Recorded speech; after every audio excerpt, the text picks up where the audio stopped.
Hola, ¿qué tal? Soy el doctor en medicina Luis Daniel Campos Acevedo y me toca revisar con ustedes el tema de talla baja y talla alta. Estaremos hablando sobre alteraciones del crecimiento, lo que es talla baja, una falla para crecer, y talla alta, que es un sobrecrecimiento.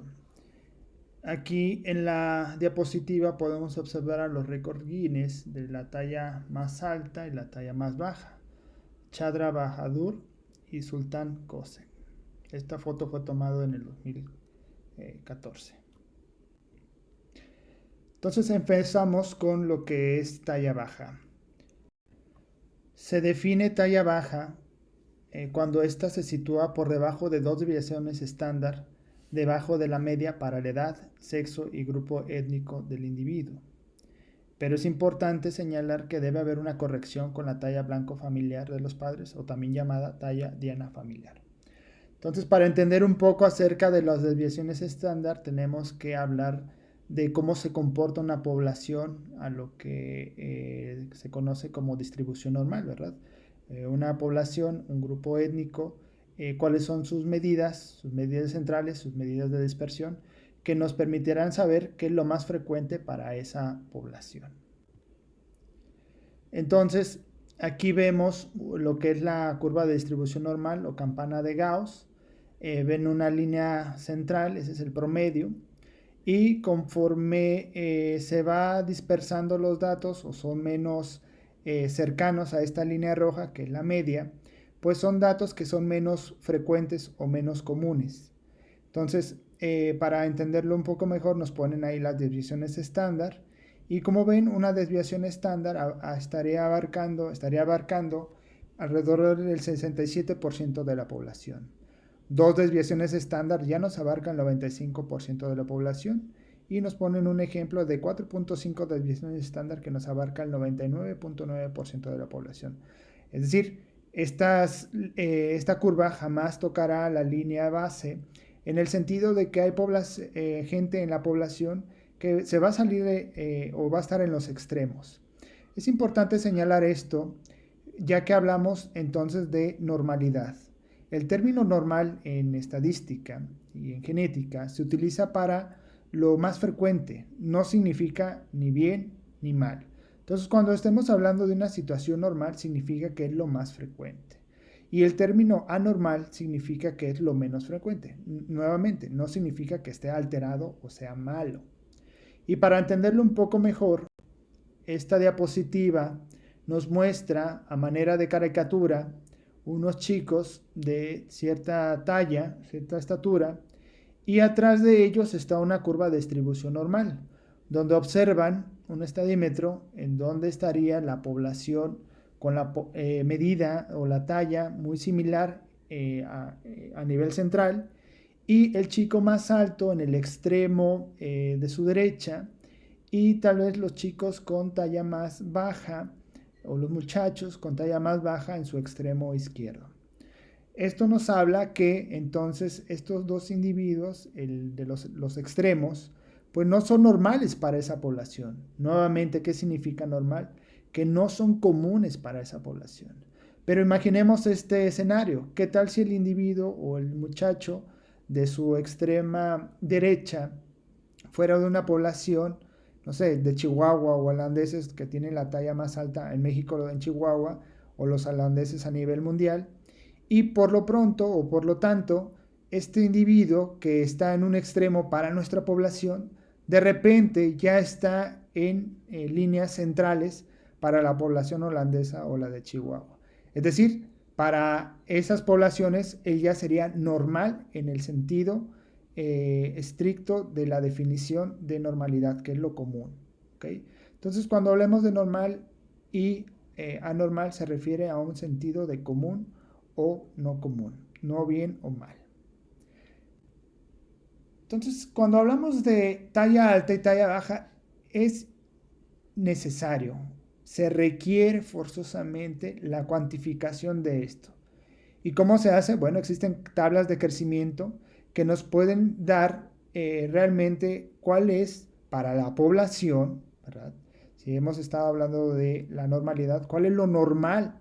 ¿O cuál es el crecimiento normal para ese individuo? Y va a depender, como lo mencionaba en la definición, del sexo, de la edad y de la etnia. Entonces aquí nos muestra la talla o la estatura, nos lo ponen ahí, también el peso, y habrá que ver también el perímetro cefálico. Existen medidas para todos, pero estos tres puntos o estas tres mediciones son necesarias que se hagan para poder definir si ese crecimiento es armónico, si es adecuado. Entonces, estatura o talla, perímetro cefálico y peso. Y como les mencioné, existen gráficas para niños y para niñas, mujeres y hombres. Es necesario también mencionar que existen variantes normales. No todo lo vamos a explicar porque sea algo patológico o alterado. Afortunadamente para la talla baja, las variantes normales explican el 75% de estas. Y bueno, ¿cuáles son estas? La talla baja familiar, lo mencionaré en la siguiente diapositiva. El retraso constitucional del crecimiento, el ejemplo clásico sería aquel compañero o compañera de la primaria o secundaria que era el primero en la fila y de repente pasando a tercero de secundaria o en el bachillerato, pasando el verano, de repente se estiró, ¿no? El famoso chiquitín se hizo grandote. Bueno, a eso se le llama retraso constitucional del crecimiento y es una variante normal. A veces preocupa un poco principalmente a los padres o al niño, principalmente que le hagan una especie de bullying, porque pues es el pequeño y todo esto, y de repente se da ese estirón, ¿no? Entonces, se tiene que hacer como un diagnóstico de descarte, no se le puede decir a todos de que, bueno, es el más frecuente, entonces es un retraso constitucional. No, se tiene que garantizar que no existe alguna otra alteración y por lo tanto se esperará que sea un retraso constitucional de crecimiento. A diferencia de la talla baja familiar, en donde tal vez para la población no es normal su crecimiento, pero midiendo tanto a papá y mamá, pues nos dice que pues, su condición de carga familiar pues, no le va a permitir ser más alto de lo que va a medir, ¿ok? Y bueno, hay una situación a veces en donde los niños nacen un poco prematuros, comparado con los niños a término, pues va a haber una diferencia. Por lo tanto, se da algo que se llama catch-up. Es un periodo alrededor de 2 años en donde se le permite a ese niño, obviamente que no tenga alguna condición de base que esté afectando su desarrollo y tenga una buena alimentación, alcanzar a los niños de su edad durante este periodo. A eso se le llama catch-up, ¿no? En el sentido donde también no sea un síndrome o alguna situación que pudiera explicar la prematurez. Pero si es una prematurez en donde no está asociada a una situación, se esperaría que con el catch-up alcance su talla esperada. Es importante mencionar que el 10% de este no le alcanza, y bueno, habrá que estudiar el por qué no le alcanzó. Bien, aquí les mostraré lo que es la talla blanco familiar o la talla diana familiar, cómo se obtiene, pero es importante señalar que la talla, la estatura, es una condición con un patrón de herencia multifactorial, que significa que obviamente tiene un componente genético importante, pero a la vez hay un componente ambiental y estocástico que puede explicar pues finalmente la talla. La talla blanco familiar o la talla diana familiar pues nos ve la parte más genética. ¿Sí? Es un aproximado, nos ayuda a decir cuál es el potencial que tiene ese individuo o de alcanzar una talla. ¿Okay? Entonces recordar que, bueno, al ser un componente, al tener un patrón de herencia multifactorial, tiene una heredabilidad de alrededor del 50-55% o 0.5 en relación a 0 a 1 la talla. Bueno, ¿cómo se saca la talla blanco familiar? Si es hombre, se utiliza esta fórmula. Es la talla del padre más la talla de la madre. A la suma de estas se le agregan 13. Esto en centímetros. Y el resultado se divide entre 2. En la mujer se obtiene muy similar. Es la talla del papá, la talla de la mamá, pero se le restan 13 centímetros. Lo que se obtenga se divide entre 2. Entonces podemos hacer un ejercicio de manera hipotética. Le ponemos 180 centímetros, son en centímetros como les mencionaba, a papá. y 160 centímetros a mamá. Entonces eso nos daría una suma de 340. Si le sumamos los 13 centímetros para saber la talla blanco familiar de un hombre, serían 353. Al dividirlo, pues no, nos daría un componente de talla de 176.5 centímetros.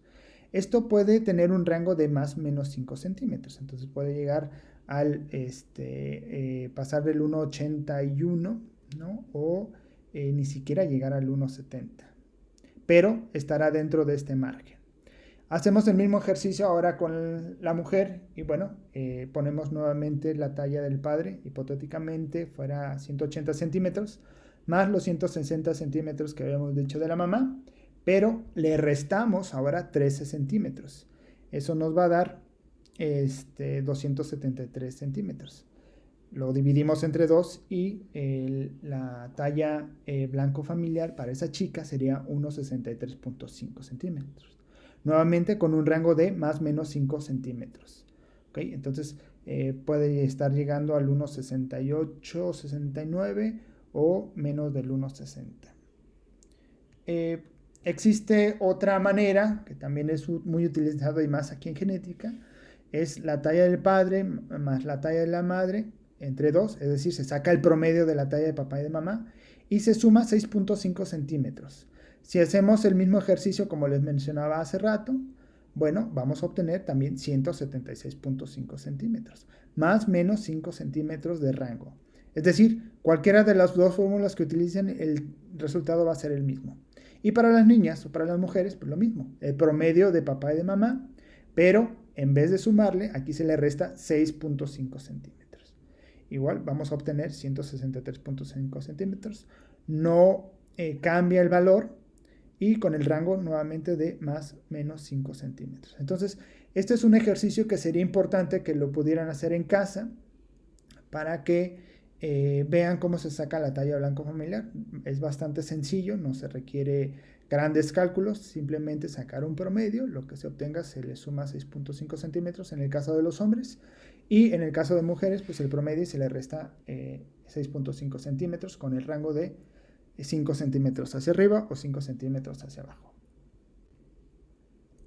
Bueno, ¿cuáles son las causas de la talla baja?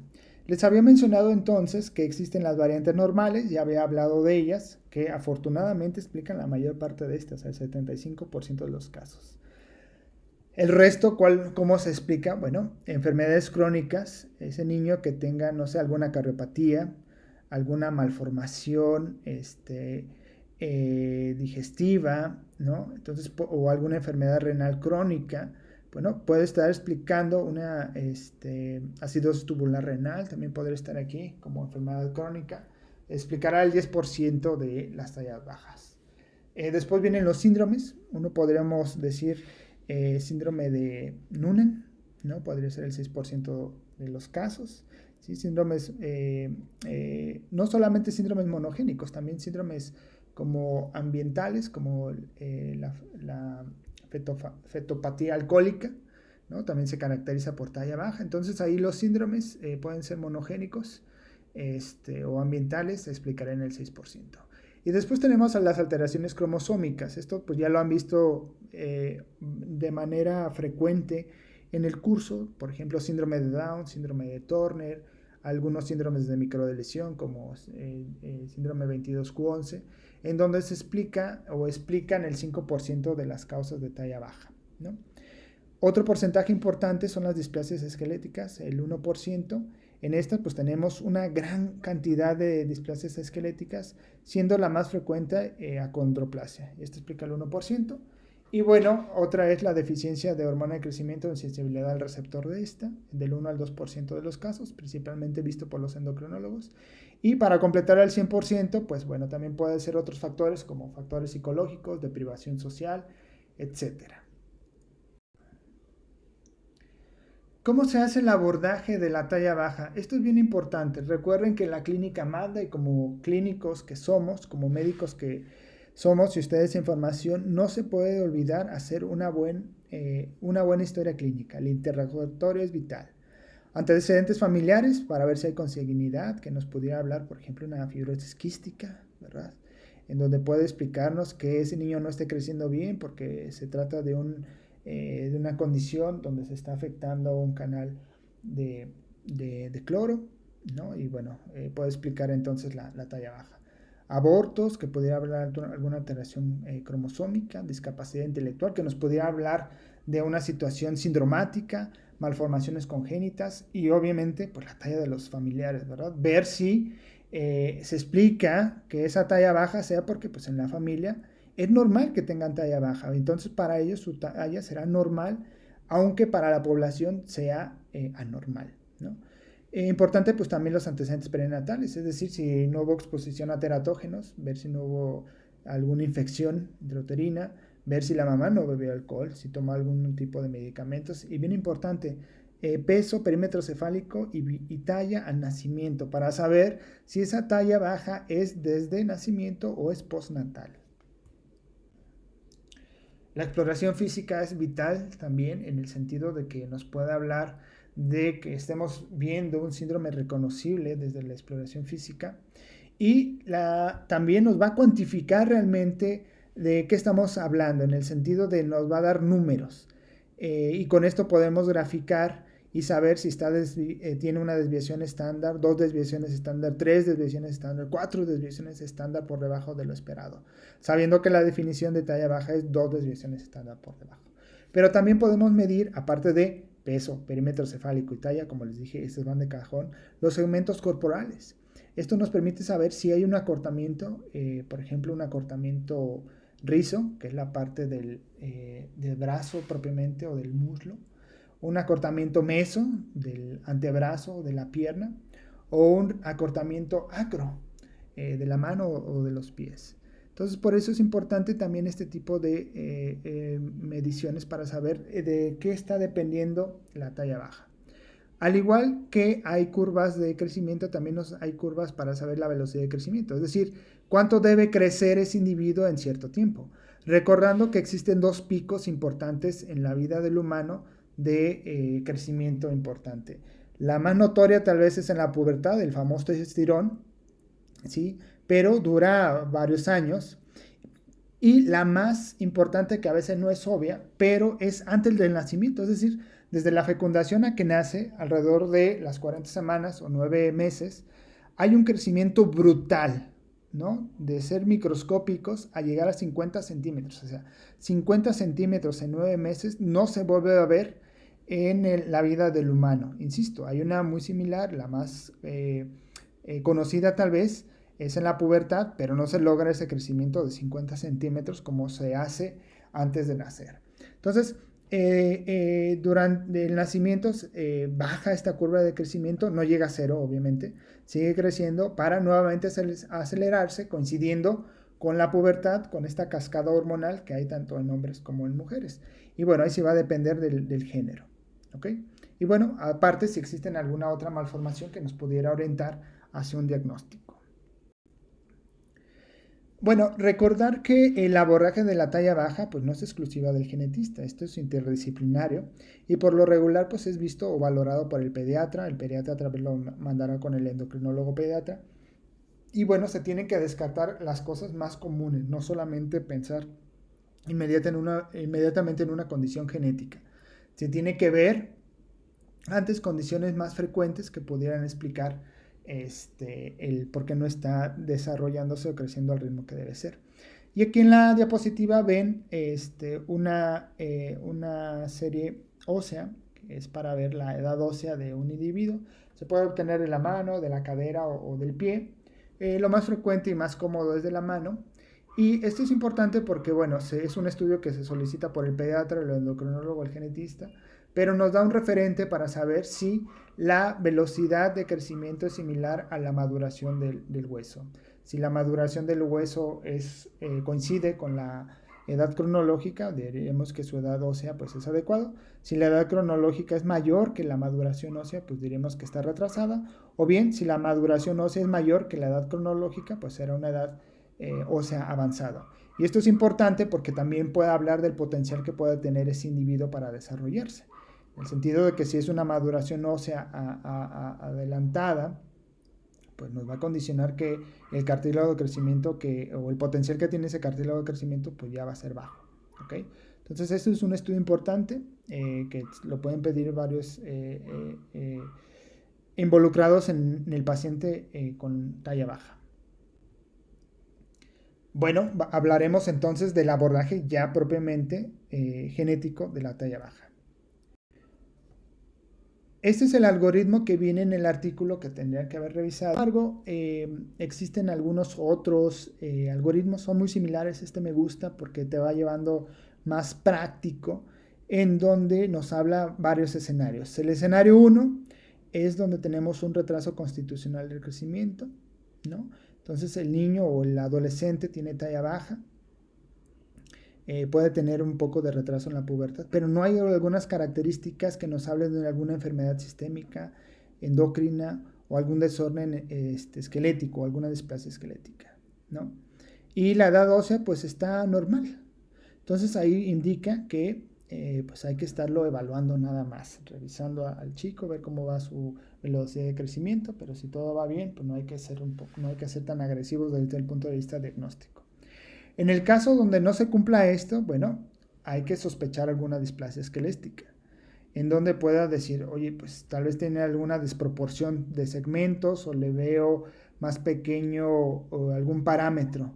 Si es eso, bueno, se tiene que sospechar una displasia esquelética, se tienen que hacer estudios radiográficos y, bueno, considerar algunos genes que están relacionados con el desarrollo o que nos pueden explicar algunos tipos de displasia esquelética. La más frecuente pues, es acondroplasia, por eso aquí nos pone el gen FGFR3, pero algunos otros como CHOX o NPR2. ¿Okay?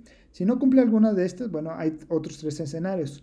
Uno, donde sabemos la causa, sabemos que tenemos un diagnóstico clínico que decimos es una condición monogénica. ¿No? En esta condición monogénica, como en el anterior algoritmo, pues tendremos que solicitar el estudio que es adecuado, ¿no? Si estamos pensando en una razopatía, pues le pediríamos un panel para razopatías, como síndrome de Noonan. Si estamos pensando que podría ser alguna microdeleción, pues le podemos pedir el FISH locus específico o hasta un arreglo de CGH, o bien podemos hasta solicitar un exoma completo. El otro escenario es donde, y esto principalmente lo ven los endocrinólogos, donde se ve afectado el eje de crecimiento o factor de crecimiento hormonal, y bueno, pues ellos ya verán si hay alguna alteración en esta vía de la hormona de crecimiento. Y el otro escenario es donde no tenemos alguna sospecha clínica, sabemos que puede ser algo sindromático, pero no alcanzamos o no tenemos conocimiento de esta situación. Y similar al anterior abordaje, bueno, se puede solicitar un estudio de arreglo de CGH y si este sale negativo, como les mencioné, se tiene que hacer un exoma completo. Sin embargo, les tengo que mencionar que eso no va a explicar el 100% de los casos. La tasa diagnóstica con el exoma completo por sí solo es alrededor del 50-60% y ya sumado con el arreglo de CGH puede llegar hasta un 70-80%. Pero todavía hay una situación donde no tenemos completo el conocimiento de qué puede estar explicando esa talla baja y que pudiera ser algo sindromática. En esta diapositiva pues observan algunos síndromes que son tal vez ya reconocibles a ustedes, ¿no? En la parte superior izquierda observan pues una niña que tiene síndrome de Down, porque es fenotípicamente reconocible, ¿no? Las aperturas, la nariz antevertida y la hipoplasia mediofacial, ¿no? En el otro extremo superior derecho, pues vemos una niña con Silver-Russell, en donde se caracteriza por tener una talla baja prenatal, asimetría hemicorporal y clinodactilia, y esa cara con triángulo invertido, ¿verdad? De base superior. Después tenemos en las 3 fotografías en la parte inferior, en su extremo izquierdo, pues dos mujeres, dos personas del sexo femenino, y se están abrazando. Bueno, la que tiene talla baja, bueno, tiene síndrome de Turner. Esto se explica porque, bueno, mujer con talla baja, pues es importante descartar un síndrome de Turner. En la parte medio tenemos este actor que trabajó en la serie de Miro. Él tiene osteogénesis imperfecta, en donde observamos, bueno, que tiene talla baja, pero a la par, pues los huesos frágiles o fracturas recurrentes, las escleras azules, ¿no?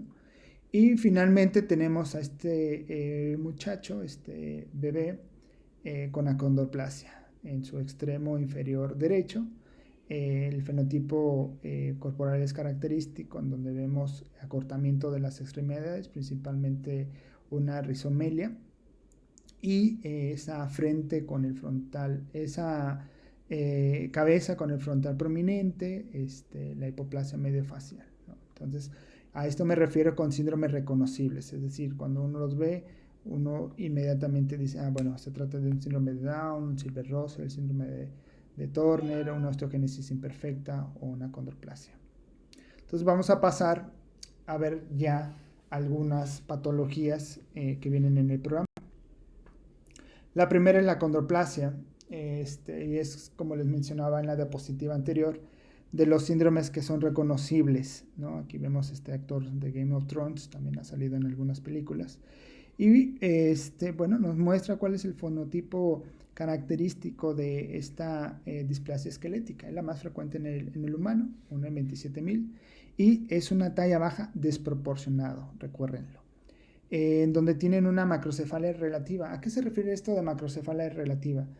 Si lo medimos en relación a su talla, pues por eso se ve como más grande la cabeza, ¿no? Pero el tamaño puede ser normal, estar dentro del rango normal.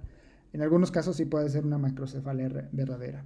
El frontal prominente, la hipoplasia mediofacial, el acortamiento rizomélico, y algo muy característico en la mano es este tridente que se describe, mano en tridente, en donde vemos al primer dedo, después vemos al segundo, el tercero como grupo, y después al cuarto y al quinto dedo.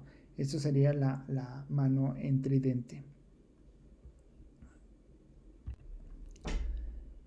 En esta diapositiva observamos unas radiografías de algunos pacientes que tienen algunos datos importantes que se pueden observar en estas. En la primera, en la parte, en su extremo izquierdo, observan el acetábulo plano y los ilíacos como de oreja de elefante, si se describen. En la radiografía central es una radiografía de mano, en donde se observa el tridente, nuevamente estos tres grupos, ¿no? El primero sería el primer dedo, el segundo grupo, el segundo y tercer dedo, y el último grupo, o tercero, entre el cuarto y el quinto dedo. Esos hacen el tridente. Y ya la última fotografía o la radiografía nos muestra un encurvamiento de la tibia. También se puede ver a nivel femoral, pero bueno, aquí es importante. Y como es más larga el peroné en los pacientes en acondroplasia. ¿Okay? También se puede ver un pequeño acortamiento de lo que son los cuerpos vertebrales. Bueno, sobre la genética de la acondroplasia, el gen es el gen FGFR3. Este está localizado en el brazo corto, en la región 1, banda 6, y va a codificar para un receptor transmembranal que tiene 3 dominios. Un dominio similar a inmunoglobulina, tiene 3. Tiene el dominio transmembranal propiamente dicho, y 2 dominios tirosinquinasa. Y esto es importante porque forma con debe formar un dímero, y su ligando pues va a ser los factores de crecimiento, ¿verdad? Al llegar al ligando pues van a actuar los dominios tirosinquinasa para que puedan activar tanto la vía STAT como la vía RAS-MAP. El problema que se ve en acondroplasia es que queda activo de manera constitutiva, y se ha visto que tiene un efecto negativo, porque si ven ahí en la diapositiva, en la imagen de la placa proliferativa, en la placa de crecimiento, entre la epífisis y la diáfisis, lo que es la metáfisis, observan que hay zonas de transición de los condrocitos. Bueno, esos condrocitos, al estar regulados de manera negativa, pues les impide la diferenciación hacia huesos, provocando que se afecte pues lo que es el crecimiento de los huesos largos. Y aquí es importante mencionar que existe un hotspot, casi explica el 99% de las variantes en este gen, que es a nivel del DNA complementario, la 1138, en donde el nucleótido G se cambia por la guanina se cambia por una adenina, o bien puede ser por una citosina. La adenina, el cambio es el más frecuente de todos, el 98% de los casos, y el 1% restante es la citosina, pero prácticamente todos caen ahí. Entonces vemos que a nivel proteico cae a nivel de dominio transmembranal. Es ahí donde está el efecto, la alteración, provocando entonces que tenga, como les mencionaba, una función, una activación constitutiva este gen, este receptor, sin necesidad de ligando. El siguiente síndrome es el síndrome de Noonan. También es un síndrome que se caracteriza por talla baja, pero no todos los casos, es alrededor del 50%. Entonces, aunque se ve en esta clase, es posible que en la parte clínica, si se dedican o bueno, se les toca, puede ser que tengan un paciente o que puedan ver un paciente que tenga síndrome de Noonan y no necesariamente cumpla con la situación de la talla baja. Y eso también puede estar dado por en qué población se encuentre, ¿no? O sea, hay poblaciones que son más altas y hay poblaciones que su talla poblacional pues es más baja. Lo que sí pues tienen un fenotipo facial reconocible. Aquí ven en las fotografías, es una chica que viene en los textos de genética que le dieron un seguimiento desde nacimiento hasta ya adulta. Las primeras 6 fotografías son de nacimiento, como les mencionaba, hasta los 21 años, y abajo está los 17 años. Entonces, pues ella ha sido como el estandarte de cómo cambia el fenotipo, cómo evoluciona el fenotipo de síndrome de Noonan. Y bueno, se caracteriza por hipertelorismo, orejas de implantación baja, un poquito acopadas. Las aperturas palpebrales pueden también estar un poquito oblicuas hacia abajo. Tienen ptosis palpebral. Lo pueden observar ahí como que le cuesta trabajo levantar los párpados. Característico también pueden tener cuello corto, alado, ¿sí? Entonces con esto, pues ustedes estarían pensando, oye, pues es una niña, tiene talla baja, tiene ptosis palpebral, orejas de implantación baja, tiene cuello alado. Y esto es muy similar a síndrome de Turner. Este síndrome es el diagnóstico diferencial en niñas de síndrome de Turner. Obviamente, si les menciono que es un varón que tiene talla baja, que tiene este fenotipo facial que les acabo de describir y cuello alado, y que puede tener una cariopatía, bueno, ahí no van a pensar el síndrome de Turner, ¿verdad? Porque el síndrome de Turner es exclusivo de mujeres. Entonces, el síndrome de Noonan es un síndrome que se caracteriza por tener afectar tanto a hombres y mujeres, es autosómico dominante. Se me olvidó mencionarles que también acondroplasia tiene un patrón de herencia autosómico dominante. Ahorita les mencioné acerca del riesgo de recurrencia de ambos. Y tiene una situación clínica peculiar sobre la estenosis pulmonar, que es una cardiopatía frecuente en ellos. Se observa en el 85% de los pacientes que tienen cardiopatía. Para el síndrome de Noonan es alrededor del 50 al 60% de los casos que pueden tener cardiopatía. Como les mencioné, la más frecuente va a ser la estenosis pulmonar. Puede haber alteraciones genitourinarias, alteraciones renales, en varones criptorquide, lo más común, y discrasia sanguínea, ¿no? Defectos en coagulación se puede ver en estos individuos. El fenotipo facial Aquí pueden ver una familia en donde tiene una alteración en un gen que se llama SOS1, no es el más frecuente. El más frecuente es PTPN11, lo pueden observar en la diapositiva anterior, en esta chica. La chica sí tiene mutación o una variante patogénica en PTPN11. Y esta es una familia que tiene SOS1, SOS1 afectado.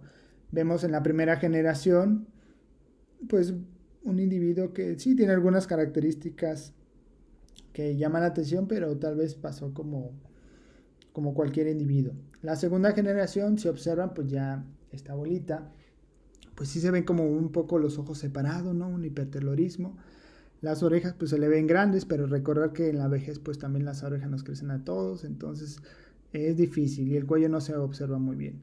Pero ya en la tercera generación, una de las hijas pueden ver que ya tiene la que usa lentes, bueno, las dos utilizan lentes, ¿verdad?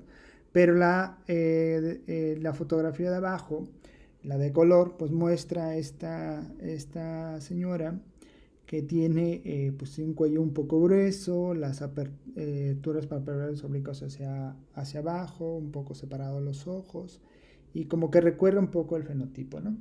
En la parte de arriba son dos fotografías en la tercera generación. Tal vez supongo que es la mamá que está cargando a este pequeño. El pequeño sí tiene el fenotipo facial más reconocido, más reconocible, perdón. Y en la cuarta generación, pues ahí sí todos, ¿verdad? De hecho, ahí vemos otra vez al individuo que salía con la mamá en la tercera generación, en donde los tres comparten hipertelorismo, las orejas de implantación baja, el cuellito un poco grueso, ¿no? No es tan alado. Y en la quinta generación, estos bebés, pues los dos hasta con tosis palpebral, el hipertelorismo, las orejitas un poco de implantación baja y el cuello corto.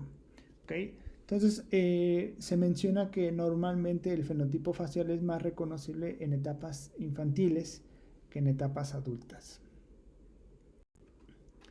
Bueno, sobre la genética del síndrome de Noonan, les mencionaba que estaba PTPN11 como el gen más común, fue el primero que se identificó como causal de síndrome de Noonan, pero se ha visto que al menos otros 8 genes más, es decir, 9 en total con PTPN11, pueden explicar el fenotipo de síndrome de Noonan. Y esto es importante señalarlo porque están en la vía RAS-MAP, en donde pues son genes o que codifican para proteínas que van a tener función de permitir la traducción de algunos otros genes, ¿no? Por eso ahí pueden ver en el dibujo, tal vez no se observa muy bien, pero otros síndromes relacionados a esta misma vía. Por eso algunos de estos pacientes pues comparten lo que es la talla baja, un poco del fenotipo facial, manchas color café con leche como la neurofibromatosis, etcétera. ¿Por qué? Porque están en la misma vía. ¿Okay? Entonces, el diagnóstico, ¿cómo se hace? Bueno, es clínico y se confirma, o el diagnóstico etiológico es por medio de un panel molecular. Se solicita el panel molecular que esté abarcando estos genes para poder dar un diagnóstico. De hecho, Noonan con otros síndromes como sería Costello, cardiofacio cutáneo, la misma neurofibromatosis, síndrome de Leigh, etcétera, se llaman rasopatías. Entonces, estos síndromes de talla baja que les comenté, como síndrome de Noonan y acondroplasia, ambos tienen un patrón de herencia autosómico dominante, ¿sí? Acondroplasia en lo particular, la mayor parte de los casos son mutaciones de novo, es decir, por lo regular no hay antecedentes familiares, el 80% son mutaciones de novo. Obviamente aquel individuo que tenga ya acondroplasia, pues ya tendrá el 50% de probabilidad de heredarla, la condición, ¿sí? Por ser padecimiento autosómico dominante. Y para el síndrome de Noonan, igual, es una condición autosómica dominante, dependiendo del gen que esté afectado, pues va a ser la condición como se esté heredando, 50% de probabilidad por embarazo. Lo veíamos en la diapositiva, donde se veían varias generaciones afectados por el gen SOS1. Bien, empezaremos a hablar acerca de lo que es la talla alta.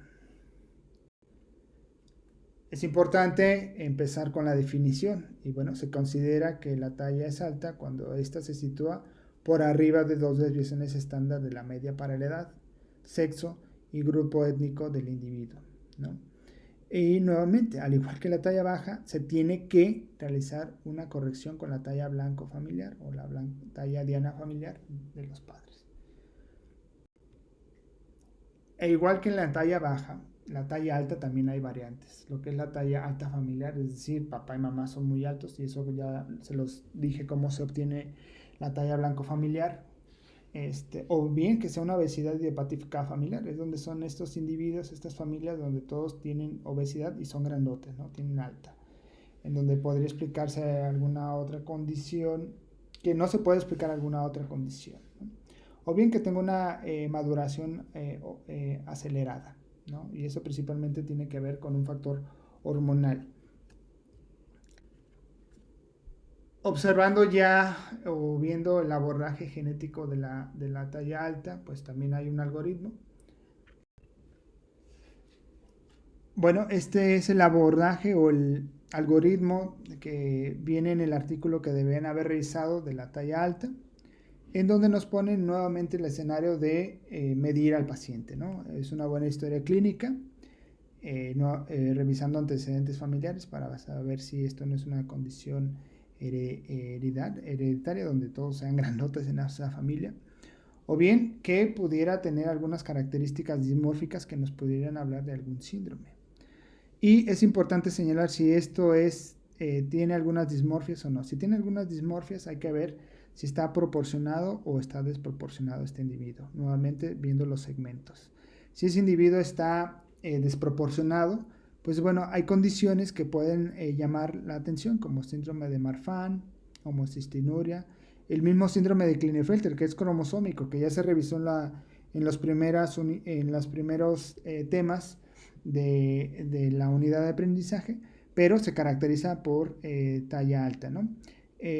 Tanto Marfan como Klinefelter pues tienen extremidades largas, tienen dolicostenomelia, por eso son desproporcionados. Si la talla alta es proporcional, es decir, todo es grandote, ¿no? Pues puede uno sospechar o pensar en síndrome de Sotos, síndrome de Weaver, que es muy similar a Sotos. De hecho, hasta pensaban que, porque se ha visto que Weaver tenía como algunos variantes en el mismo gen que Sotos, ya se ha visto que es un gen diferente, ¿no? Síndrome de X frágil, que se vio en la clase pasada, ¿no? Síndrome de Behr-Wiedemann, que también se revisó en clases anteriores. O bien, si hay, y bueno, eso, el abordaje de si hay una alteración o un crecimiento acelerado, eso principalmente tiene que ver con un abordaje más endocrinológico, ¿verdad? Si hay alteraciones o pubertad adelantada, o si no hay una aceleración que se esté afectado, pues bueno, se puede decir que es una situación familiar, es una talla familiar donde no hay dismorfias, no hay una aceleración considerable, es decir, se tiene una velocidad de crecimiento normal y bueno, todo indica que está dado por su talla blanco familiar y todos son grados de esa familia, ¿no? O lo que les mencionaba, que es obesidad idiopática.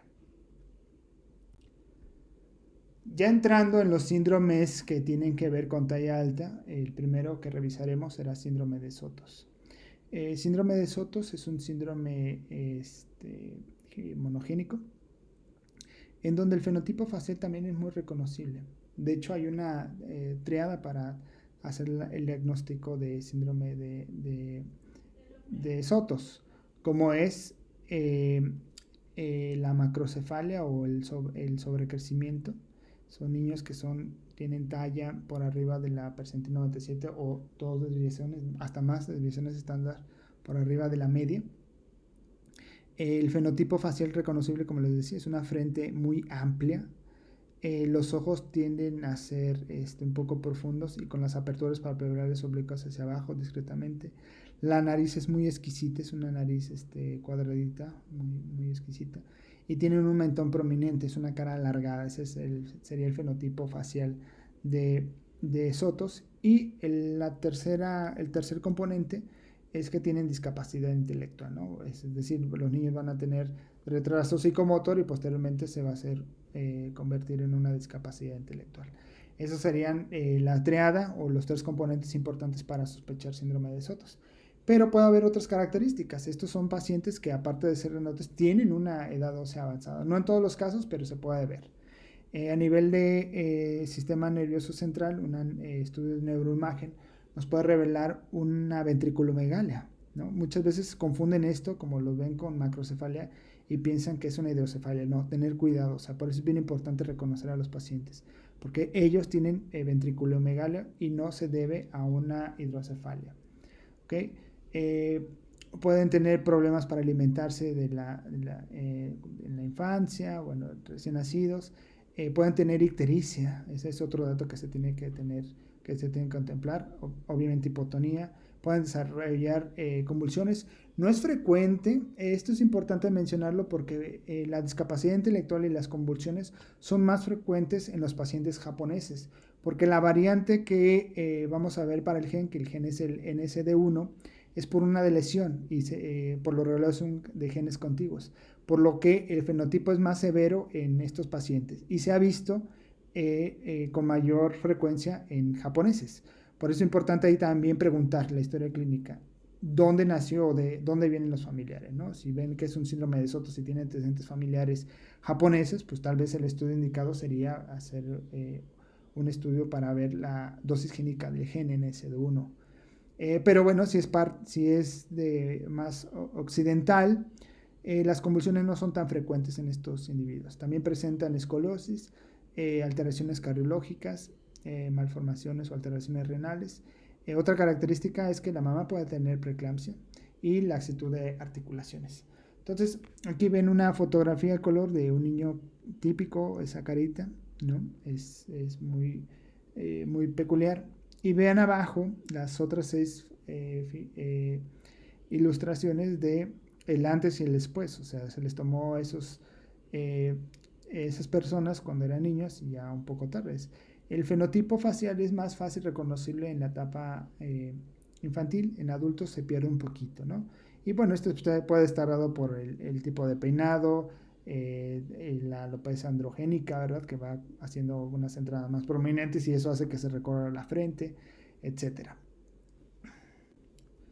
Y bueno, ya les comentaba un poco acerca del síndrome de Sotos, la parte genética. El gen es NSD1, está localizado en el brazo, en el cromosoma 5, en su brazo largo, en la región 3, banda 5, subbanda 3, ahí es su localización.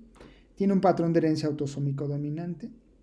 No se sabe muy bien cuál es la función del gen, pero se cree que está regulando o puede tener una función de regulación de la transcripción de algunos genes a nivel del núcleo, obviamente. Ahí en el diagrama o en la ilustración se mencionan o se ponen los 23 exones que tiene y las variantes o dónde caen las variantes. No hay hotspots como pudiera ser en acondroplasia, en cualquier parte del gen prácticamente caen las variantes. Y se puede ver las alteraciones.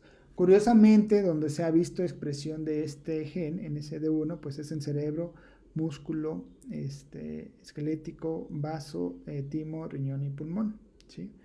Y es importante señalar que ellos tienen un riesgo incrementado para neoplasias, ¿no? Que en la población general. Sin embargo, en el síndrome de Sotos se ven el 3% de ellos. Incluye sarcoma, teratoma sacrococcigio, neuroblastoma, leucemia linfoblástica aguda, cáncer de células pequeñas de pulmón y astrocitoma, ¿no? Y nefroblastoma también. El siguiente síndrome de sobrecrecimiento es el síndrome de Marfan, tal vez es de los más reconocidos, más comunes, al menos en la literatura. Y bueno, ellos tienen pues también talla alta, pero recuerden, es una talla alta desproporcionada, tienen dolicostenomelia, las extremidades son más largas que el resto del cuerpo.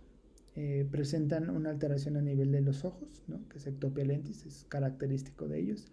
Puede haber pectus scubatum no carinatum y escoliosis. aparte de otras características que pudiera llamar la atención, como dedos largos, ¿no? O llamados aragnodactilia, y algunos signos de la muñeca y del pulgar.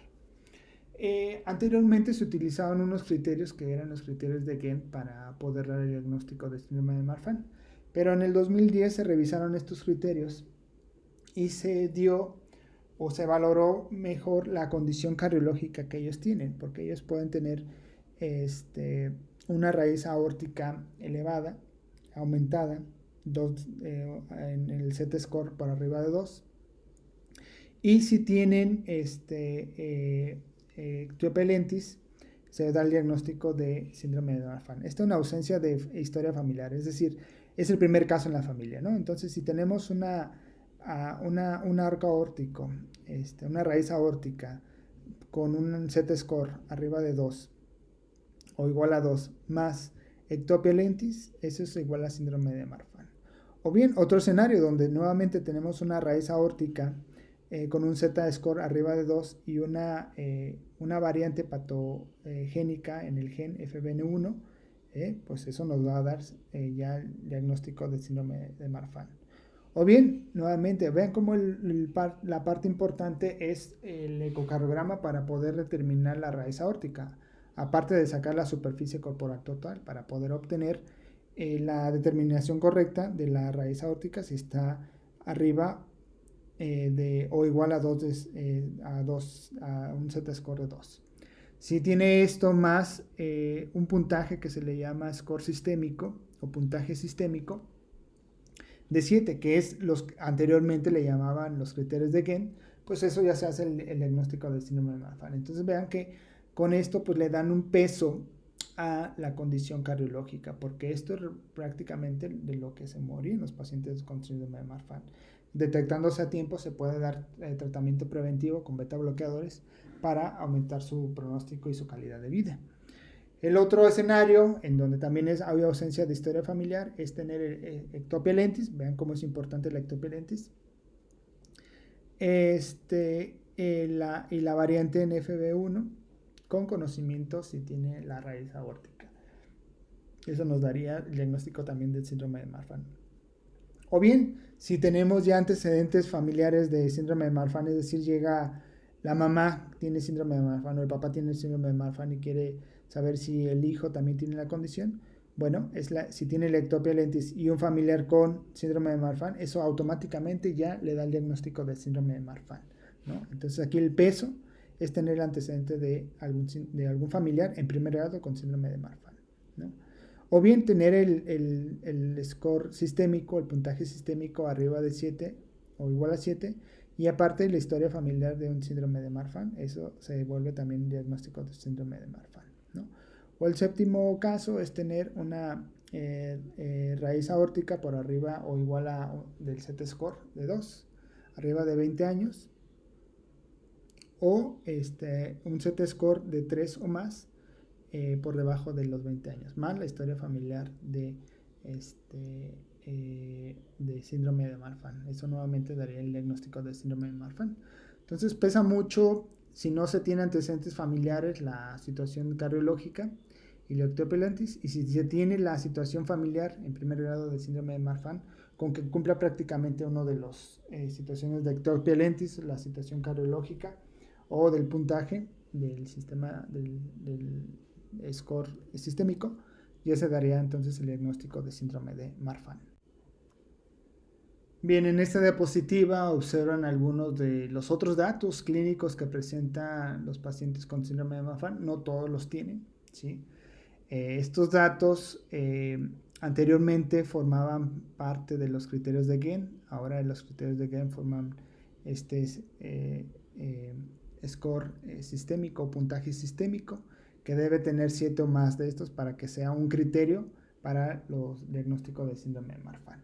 Entonces ahí ven la ectopia lentis que pueden presentar los pacientes, que ese es un criterio para síndrome de Marfan. Ese no va dentro del score sistémico. Pero los otros sí, como pectus excavatum o carinatum, estos por lo regular a veces ocupan tratamiento quirúrgico, ¿no? El signo de la muñeca y del pulgar, en donde cierra la mano y se proyecta el pulgar, y el de la muñeca en donde el primer dedo y el quinto dedo se abrazan, ¿verdad? Hablando de dedos muy largos. Pie plano, puede haber neumotórax, una ectasia dural, protrusión del acetábulo, escoliosis, otra cosa, hay una reducción en la extensión de los codos. Estos pacientes, aunque a veces pueda verse de hiperlaxitud, ellos no pueden estirar o tener 180 grados los codos. El fenotipo facial que tenga 3 de los 5 mencionados, que son dolicocefalia, enoftalmos, las aperturas papilares oblicuas hacia abajo, la hipoplasia malar y la retrognatia, estrías en la piel, eso nos habla de un crecimiento muy rápido de la piel, miopía y el prolapso de la mitral. Entonces, si cumple con 7 o más de estos, será un criterio para, y aparte si ya tiene antecedentes de síndrome de Marfan, pues con eso ya se puede otorgar entonces el síndrome de Marfan. Entonces, recordar que este es el score sistémico, lo que antes era los criterios de Kent. Bueno, la genética del síndrome de Marfan, el gen afectado aquí es el FB1, que codifica para fibrilina. Su locus es en el cromosoma 15, su brazo largo. La región 2, banda 1, subbanda 1. Y bueno, la fibrilina es una proteína de la matriz extracelular que contribuye pues, a formar las microfibrillas que son encontradas en tejidos pues tanto elásticos como no elásticos, y participa en la formación de la matriz elástica de la matriz extracelular de las células, y posiblemente en la regulación de algunos factores de crecimiento.